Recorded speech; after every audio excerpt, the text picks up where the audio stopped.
নাদান মুনাফিকদের মতো কথা বলতে তোমার লজ্জা লাগে না? হুজুরের উম্মত দাবি করে হুজুরের আদব তৈরি হয় না, কথা ঠিক না ভুল বলছি?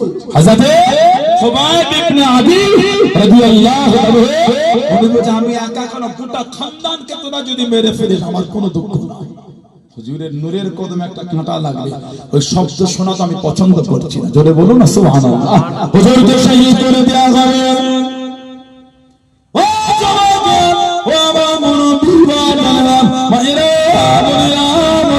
হযরত খুবাইব ইবনে আদি রাদিয়াল্লাহু তাআলা ওনাকে শহীদ করে দেয়া হবে, টেনে টেনে নিয়ে চলে যাওয়া হলো ফাঁসির মঞ্চে দাঁড় করিয়ে এনে। ও খুবাইব ইবনে আদি, জীবনে কি কিছু আশা নেই, জীবনে কি কিছু চাওয়া নেই, তুমি তো শহীদ হয়ে যাবে, তোমাকে ফাঁসিতে চড়িয়ে দেব।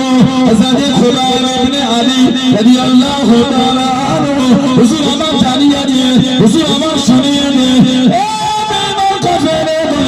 একটু যদি শুনে উঠবে না আমি খুবাইব দাঁড়িয়ে দাঁড়িয়ে দাঁড়িয়ে দাঁড়িয়ে আল্লাহ দুই রাকাত নামাজ আদায় করে নিতাম। একটু জোরে বলুন সুবহান। দুই রাকাত নামাজটা আদায় করলে হুজুর আমার জানিয়ে দিয়ে আমি খুবাইব মনটা আমার চাইছিল নামাজটা লম্বা করতে, নামাজটা একটু ধীরে ধীরে আদায় করতে।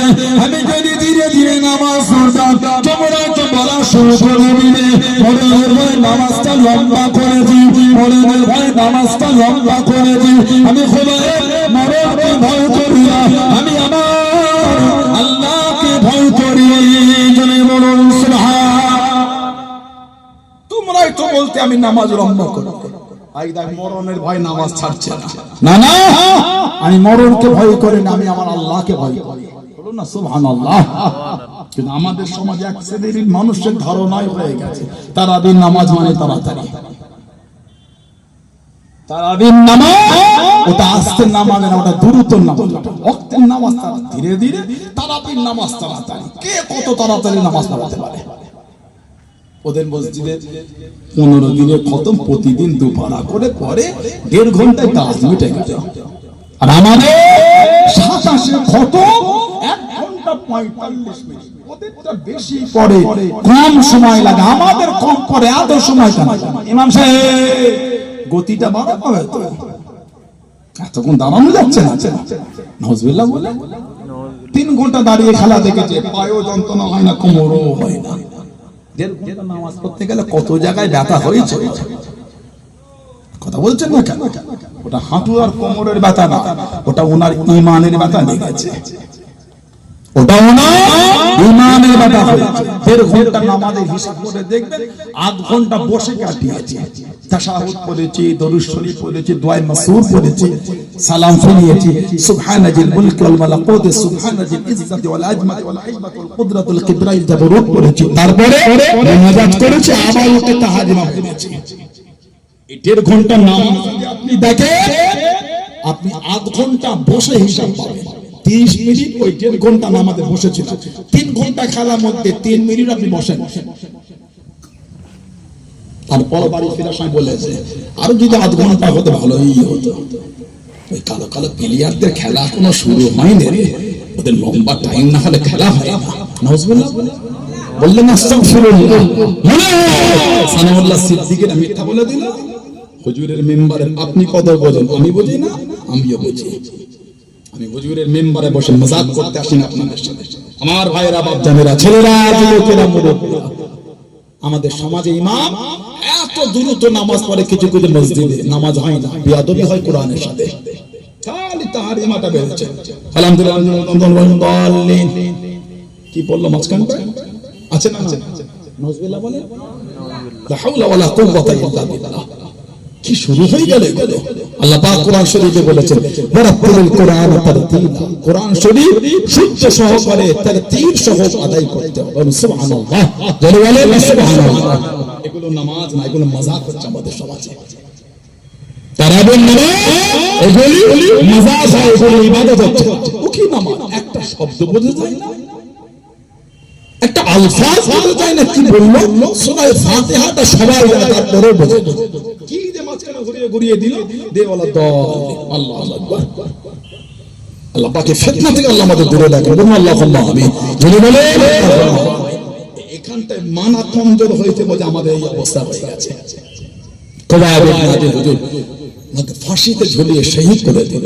আহা, ইন্না লিল্লাহি ওয়া ইন্না ইলাইহি রাজিউন। তবে শহীদ হওয়ার আগে উনি বলেছিলেন, হ্যাঁ আমি খোবায়েবের সালামটাকে একটু হুজুরকে জানিয়ে দাও। হ্যাঁ আমি খোবায়েব আমার এই সালাম একটু আমার নবীকে গিয়ে পৌঁছে দাও। আল্লাহ এই যে কটা আমাকে এই শহীদ করেছে আল্লাহ প্রত্যেকটা বিচার আল্লাহ আপনি করবেন, কাউকে আপনি ছাড়বেন না। করা একটা ভাষণ শহীদের আগে দিয়েছে। আল্লাহ নবী আমাদের শুনে আওয়াজ করেন, ও জওয়ান ও আমার মুরব্বি বাবা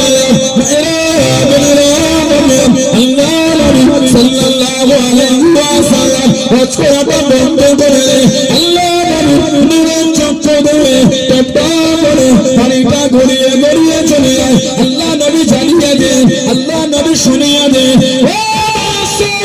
আমি নবী আমার খোদার রাদিয়াল্লাহু তাআলা আনহু তাকে শহীদ করে দিয়েছে।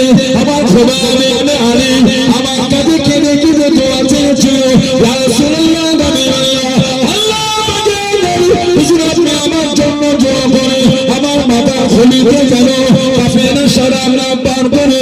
আল্লাহ নবী জানিয়ে দেন, হে বাবা সাহাবা তোমাদের মধ্যে কেউ কি আছে বাবা, তোমাদের মধ্যে কেউ কি আছে বাবা? আমি নবী সাল্লাল্লাহু আলাইহি ওয়াসাল্লাম আমার খোবায়েব ইবনে আদি ওই লাশটাকে আনবে বাবা, ওই লাশটাকে আনবে বাবা।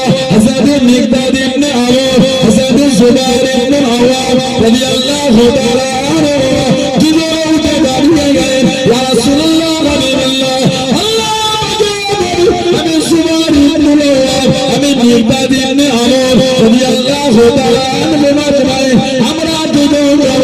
আল্লাহ নবী জানিয়ে দেন, ও মিকদাদ ইবনে আমর ও বাবা জুবাইর ইবনে আওয়াম আমার খোবায়েব ইবনে আদি ওকে শহীদ করে দে।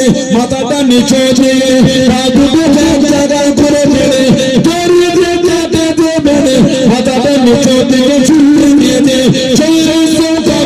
আমার খোবায়েবকে পাহারা দাও, তোমরা কি আনতে পারবে বাবা, তোমরা কি আনতে পারবে বাবা?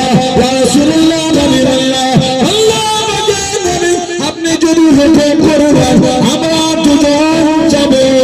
জোরে বলুন সুবহান, আর একটু জোরে বলুন সুবহান। আল্লাহ জিন্দাবাদ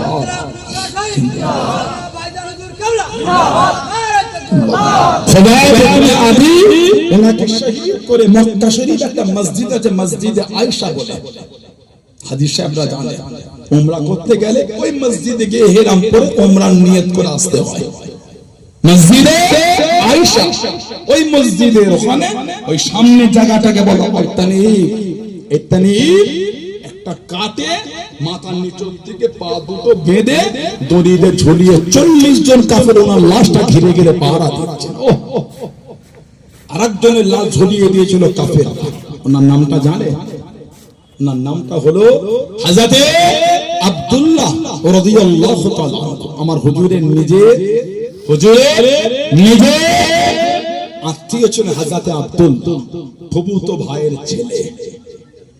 হযরত আব্দুল্লাহ হলো হুজুরের ফুফুতো ভাইয়ের ছেলে, যিনি ওই খোবায়েব ইবনে আদি হুজুরের লাশ আনতে গেছিলেন জুবাইর ইবনুল আওয়াম। এই জুবাইর হুজুরের ছেলের নাম হলো আব্দুল্লাহ। আর জুবাইর হুজুর ছিল আমার হুজুরের নিজের ফুফুতো ভাই, আবার আমার হুজুরের ভাইরা ভাই।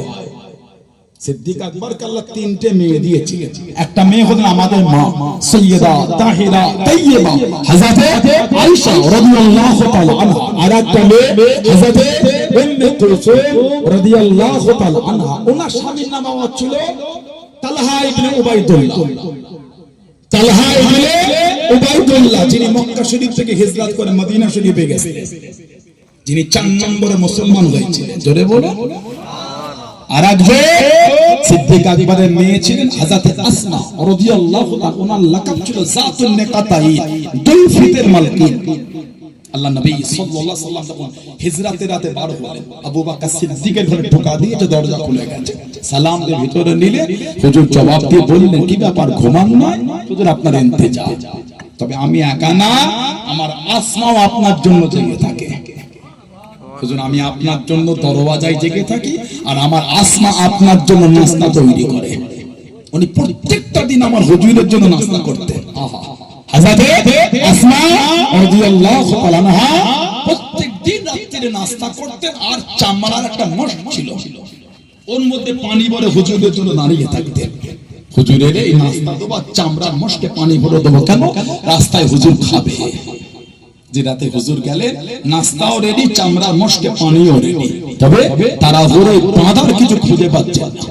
হাদিস শরীফের কিতাবে এসেছে, হযরত আসমা রাদিয়াল্লাহু আনহা ওই দিনকে যে জামাটা পরেছিলেন, ওই জামার কোমরে একটা ফিতে ছিল, ওই ফিতেটাকে খুলে ফিতেটাকে টান দিয়ে ছিঁড়ে দুটো ভাগ করেছিলেন।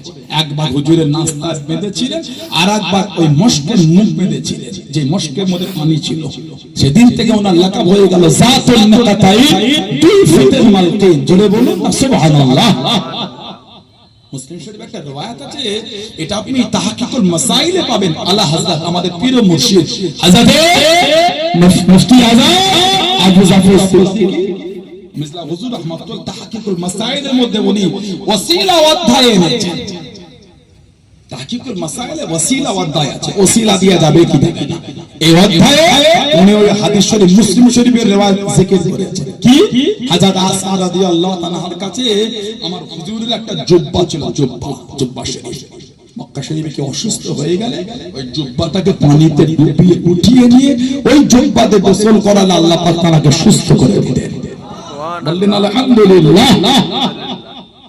আমাদের সমাজে মোবাইলে হাত দিবার মতো ফতোয়ার ফুলঝুরি উঠছে, একটু হ্যাঁ গো দা ফতোয়া হয়ে যাচ্ছে। হযরত আসমা রাদিয়াল্লাহু আনহা ওই জামা দিয়ে মানুষকে ওই পানিতে গোসল করানো হতো। হুজুরের জুব্বা সে ওনার কাছে ছিল। আমাদের সমাজে এগুলো এখন মজাক হয়ে গেছে, এগুলো আমার হয় নাকি? সাহাবারা করেছে, বুঝে মজাক নাই কোনো। সাহাবায়ে কেরামরা আমার হুজুরের নূরের হাতে চুমা খেয়েছে, জোরে বলো। এগুলো এখন মজাক হয়ে গেছে। সাহাবা হুজুরের হাতে চুমা খেয়েছে। হযরত আলী রাদিয়াল্লাহু আনহু হুজুরের চাচা হযরত আব্বাস রাদিয়াল্লাহু আনহুর হাতে চুমা খেয়েছেন, পায়েও চুমা খেয়েছেন। পীর উস্তাদ মা বাপ ওনারা যদি এমন উঁচু জায়গায় থাকে, মাথা যদি নিচু না হয়, মুখটাকে সোজা রেখে ঠোঁট দিয়ে পায়ে চুমা খেতে পারে, সুন্নাত এটা। আমি আপনাদের মজাক করতে আসিনি, একটা শরীয়তের বড় বিধান বলছে, মজাক না। আমার বলার ভুল হলে 5টা মানুষ গোমরা বেঈমান হয়ে যাবে। কথা ঠিক না ভুল বলছি? আরে যদি দাদা হুজুরের ওসিয়াত কিতাবটা থাকে, হুজুরের ওসিয়াতের কিতাবটা পড়ে দেখবে,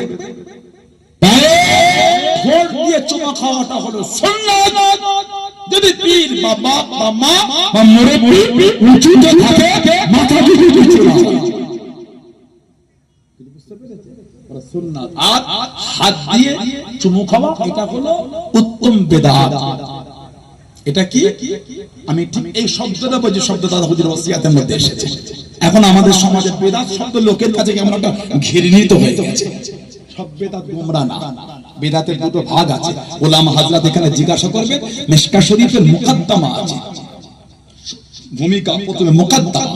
মিশকাত শরীফে মুকদ্দমা, মিশকাত শরীফের এসেছে বিদআতের ভাগ সম্পর্কে, বিদআতে হাসানা, বিদআতে সাইয়্যা। বেদাতে হাসানা, বেদাতে সাইয়্যা, বেদাতে শরঈ, বেদাতে লাগবি। মিশকাত শরীফের মুকদ্দমা এসেছে। 3টে বাংলা ভিডিও দেখে ওই বলে আমি মুফতি হয়ে গেছি। শান্তা শিমুলদা হিসাবে এলাকার বাজারগুলোতে ধুলো উড়িয়ে ফেলে কিছু কিছু যুবক কথা বলছেন না। মসজিদের মিনারটা হলো বেদাত, এটা বেদাতে হাসানা, গোমরা বেদাত না। মসজিদের কারুকার্যটা হলো বেদাত, এটা বেদাতে হাসানা, বেদাতে সাইয়্যা না। কিছু বুঝতে পেরেছেন? বুখারী শরীফে একটা হাদিস শরীফ আছে, 2010 নম্বর হাদিস। এটা হযরত ওমর ফারুক বলেছেন। আর কয়েক মাস পরেই রমাদান শরীফ চলে আসবে, আলহামদুলিল্লাহ বলে। আল্লাহ আমাদের সকলে হায়াত দেন, এক মাস রোজার হক আদায় তৌফিক দান করে বলুন আমিন। বলেন আল্লাহুম্মা আমিন। রমাদানটা অনেক বড় নিয়ামত। ইয়া আইয়ুহাল্লাযীনা আমানু কুতিবা আলাইকুমুস সিয়াম, হে ঈমানদার বিশ্বাসী বান্দা বান্দি, আমি আল্লাহ তোমাদের জন্য রোজাকে ফরজ করলাম।